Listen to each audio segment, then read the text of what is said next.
La campaña de la renta de este año, fin del curso laboral para una parte de los españoles, comienzo de la primera operación salida del verano, porque es comienzo para algunos españoles de las vacaciones de verano. Para todos ellos, pues enhorabuena, ¿no? Y víspera hoy, víspera del primer día de julio y del primer día, por tanto, en que nuestro país, que no nuestro gobierno, nuestro país, el Estado español, asume esto que damos en llamar la presidencia rotatoria de la Unión Europea, que dura 6 meses por delante. Es muy posible que si yo le pregunto a usted quién ha ejercido la presidencia europea estos 6 meses anteriores, pues no tenga usted ni idea.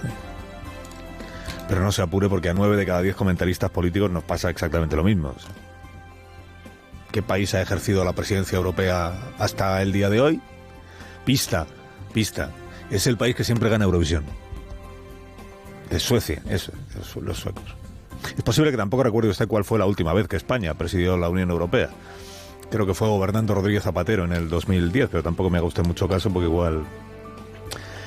Pero bueno, tiene la relevancia que tiene dentro de lo que son las instituciones de la Unión Europea, la manera de funcionar de la Unión Europea, el protagonismo que durante 6 meses tiene, presunto protagonismo, un país o una nación, a la hora de marcar prioridades de lo que debe ser la labor de este club de países que somos la Unión Europea.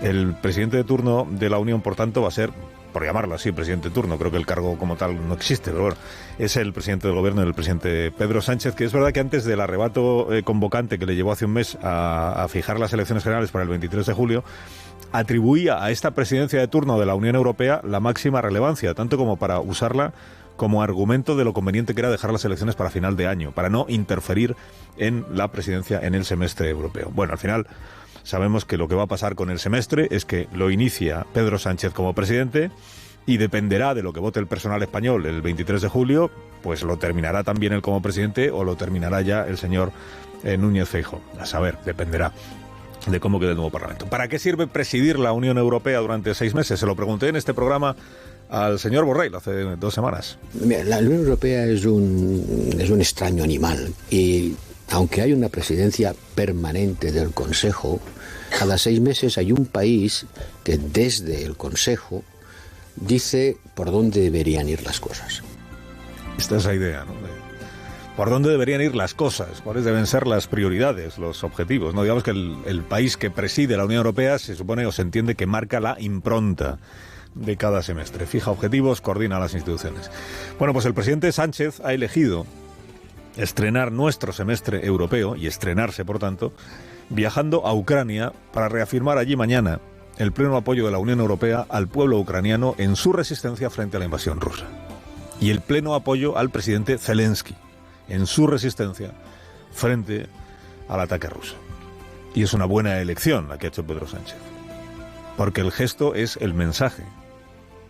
Acierta personándose en Kiev, mañana mismo, comienzo de la presidencia española, y acierta poniendo el foco en la solidez de esta alianza, la Unión Europea y el país que está defendiendo la soberanía nacional, Ucrania, frente a la agresión violenta del vecino ruso. Claro, como en España estamos como estamos, en campaña electoral permanente, non-stop, la tentación de interpretarlo todo y de juzgarlo todo en clave de campaña electoral, pues también es permanente. Y por eso habrá quien quiera ver en este viaje de mañana un spot electoral por encima de cualquier otra cosa. No es mi caso, ya se lo digo. Si hay un asunto en el que Pedro Sánchez ha mantenido desde el primer minuto la misma posición, ese asunto es la guerra en Ucrania o la invasión rusa de Ucrania.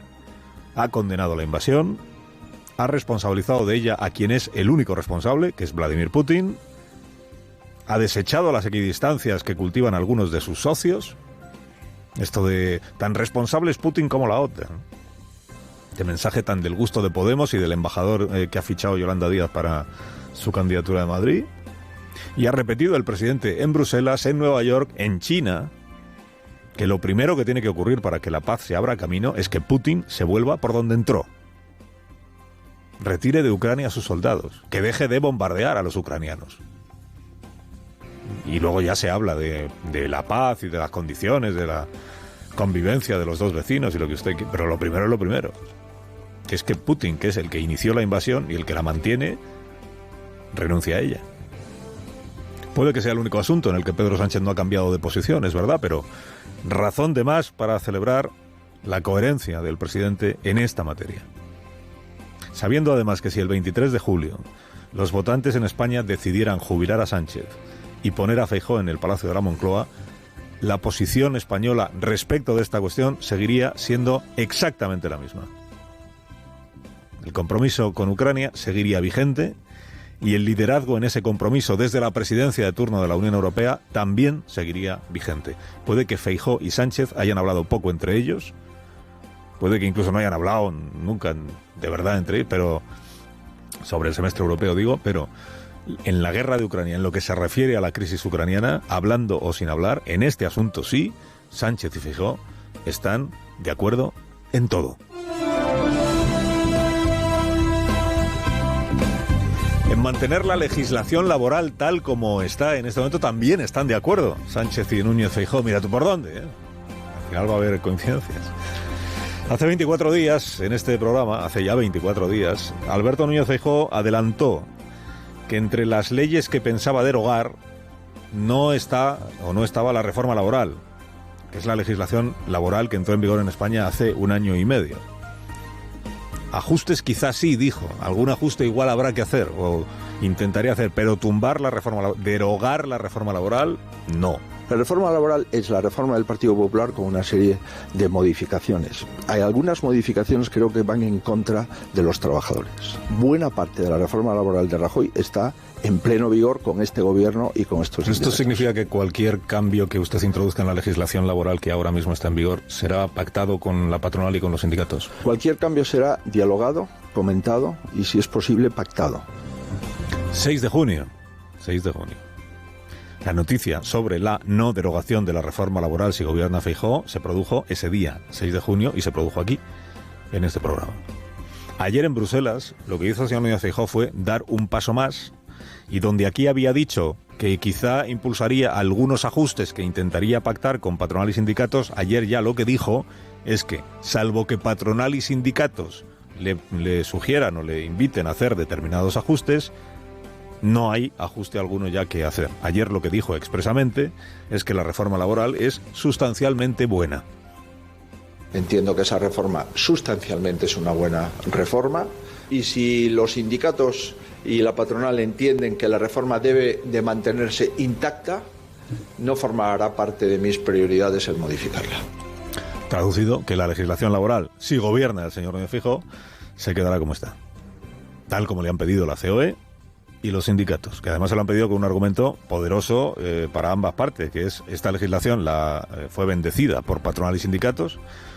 ¿Por qué iban a querer que se modificara o que fuera tumbada cuando se produzca, si es que se produce, un cambio de gobierno? En rigor, que el PP al llegar al gobierno mantenga leyes que en su día combatió o incluso prometió derogar tampoco debería sorprendernos mucho, porque lo ha hecho con unas cuantas a lo largo de su historia de los últimos 30 años. Pero es que además en este caso ocurre que la legislación laboral que está en vigor en gran medida es la que se aprobó gobernando Mariano Rajoy.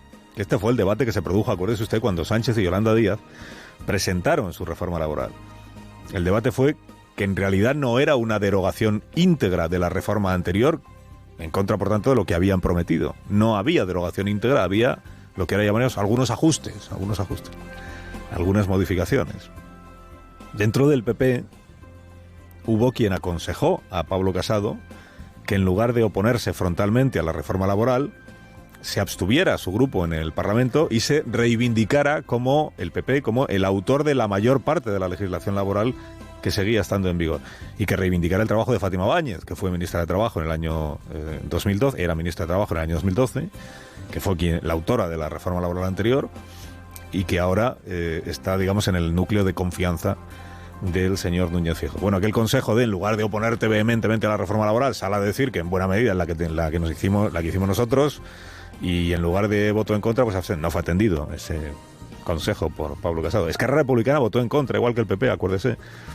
Y votó en contra precisamente porque entendía que el PSOE y Podemos estaban incumpliendo su palabra de derogar íntegramente la reforma laboral. Y por eso Rufián todavía no le ha perdonado a Yolanda Díaz aquella negociación naufragada. No se olvida de lo que pasó ahí. Bueno, la señora de Bildu, que de cosas pasaron con el debate de la reforma laboral A la señora de Bildu, año 2020, le firmó Adriana Lastra aquel documento en el que se comprometía el Grupo Socialista a promover la derogación íntegra de la reforma laboral. Fue, yo creo que el primer acuerdo con Bildu en la legislatura, matizado luego por el gobierno, que reculó en lo de la reforma íntegra, a la derogación íntegra. ¿O se acuerda usted que se hicieron Adriana Lastra y Rafael Simancas una foto con los de Bildu en el Parlamento? Y que Lastra y Simancas para la foto ponían cara de sufrir gastritis. ¿Por qué? Porque aún era muy incómodo para el PSOE pactar cualquier cosa con los de Arnaldo Otegi. Claro, los de Bildu dijeron una foto como con los demás. Y se hicieron la foto pero con cara así como de lo estamos pasando mal por firmar con estos. Bueno, en fin, cosas que pasaron hace unos pocos años. La derogación íntegra nunca se produjo. Modificación sí, la legislación por tanto no cambiará y por tanto tampoco habrá modificación respecto de los años de indemnización por el despido improcedente, que antes de Rajoy estaban en 45, que con Rajoy bajaron a 33, los sindicatos montaron, claro, se quejaron muchísimo y sin embargo ahora les parece que no hay por qué modificar tampoco eso. Bueno, llamémoslo cambio de opinión, aquí todo el mundo cambia de opinión. Cambio de opinión para que no se ofenda a nadie, ¿no? Ni el presidente ni ningún otro dirigente político. Cambio de opinión. Sufrido presidente, por cierto, que sigue siendo víctima de la conspiración jodeo-mediática, que es a la que atribuye el Partido Socialista todos los males que está sufriendo el presidente. Feijóo insiste con la derogación del sanchismo, pero indulta la reforma laboral. Ya verá cómo no será lo único que el PP, en caso de gobernar, mantenga exactamente como está. Carlos Alsina, en Onda Cero.